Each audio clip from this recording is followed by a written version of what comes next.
በስመ አብ ወወልድ ወመንፈስ ቅዱስ አሐዱ አምላክ አሜን።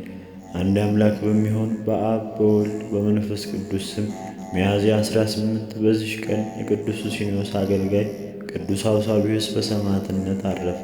ዲዮቅልጥያኖስም ቅዱሱን ሱስንዮስን በሚያሰቃየው ጊዜ ንጉሥ ሆይ ለሱስንዮስ አውሳብዮስ የሚባል አገልጋይ አለው። እርሱም በፍጹም ልቡ እንደ ጌታው ክርስቶስን ያመልከዋል፣ ያንተንም አማልክት አያመልክም አሉት።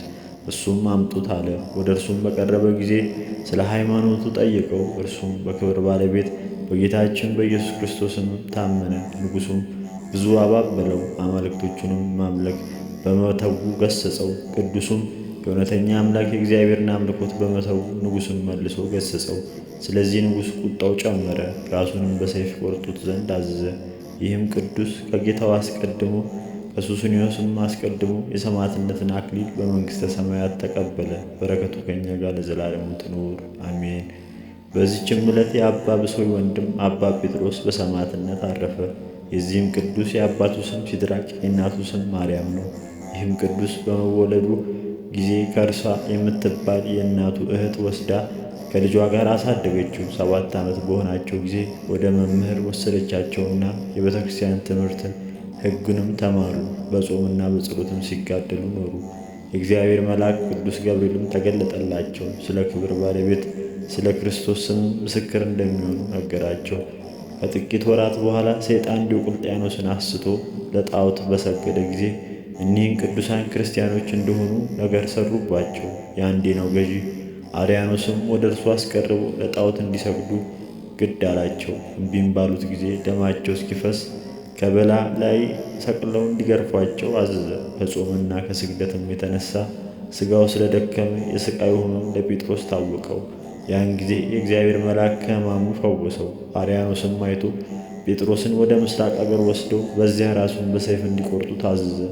አባ ብሶይም በእስር ቤት እያለ መልአክ ነጥቆ ወደ ወንድሙ ወሰደው፣ ጴጥሮስ ጋርም አደረሰው። እርስ በርሳቸው ተቃቅፈው ተሳሳሙ። በሰማያዊም ኢየሩሳሌም እንዲሰበስባቸው ወደ ጌታቸው ጸለዩ። እነሆ ወደ እርሳቸው ከእርሳቸውም ከሰማይ ቃል መጣ እንዲህ የሚልም ተጋዳዮች ሆይ በሰማያት ብዙ ጉባኤ መካከል ትኖራላችሁ፣ ሰላም ይሁንላችሁ፣ ሥጋችሁ በምድር አይለያይም። ከዚህ በኋላ መልአክ አባ ብሶይን ወደ እስር ቤት መለሰው። ጭፍሮችም ኃያል ድል አድራጊ አባ ጴጥሮስን ራሱን ቆረጡት፣ ሥጋውንም በእንጨት ላይ ሰቀሉ። አባ ብሶይም በጭልታ ይሰደው ዘንድ የእስር ቤቱን ጠባቂ ለመነው። ሂዶም የአባ ጴጥሮስን ሥጋ ዋጨው፣ በሽቶም አድርጎ ገንዞም በስውር ቦታ ቀበረው። በረከቱ ከእኛ ጋር ለዘላለሙ ትኖር አሜን።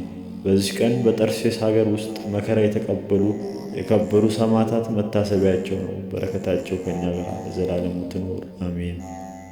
ጌታዬ ሆይ ከብልጽግናቸው ብዛት የተነሳ ብዙ መባ ካገቡልህ ይልቅ የዳይቱን አነስተኛ መባ እንደተቀበልክ ለሁል ጊዜ የሚያገለግሉህን አላፍ መላእክት እያሳሰብኩ በችግሬ ጊዜ የማቀርብልህን ምስጋና ተቀበል። እናንተ ቅዱሳን ነቢያት፣ የወንጌል ሰባኪያን ሐዋርያን፣ ሰማዕታት፣ ጻድቃን፣ ትጉሃን መላእክት፣ ፍጹማን ደናግላን እንዲሁም ደጋጎች መነኮሳት ሆይ ልጅ አዋቂ ሳይለይ የምንሰበሰብበትን የጉባኤ ቦታ ባርኩ። ይህንን መጽሐፍ ወረቀት አዘጋጅቶና ብራና ዳምጦ የጻፈውንና ያጻፈውን ከግዕዝ ወደ አማርኛ የተረጎመውን ቃለ ንባቡን በእርጋታ መንፈስና በተመስጦ ሕሊና ያዳምጠውን በደለኛን ሁሉ የምታስምር የጌታ እናቱ በማርያም ጸሎት ኢየሱስ ክርስቶስ በአንድነት ይማረን።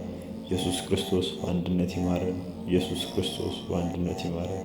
ስብሐት ለእግዚአብሔር።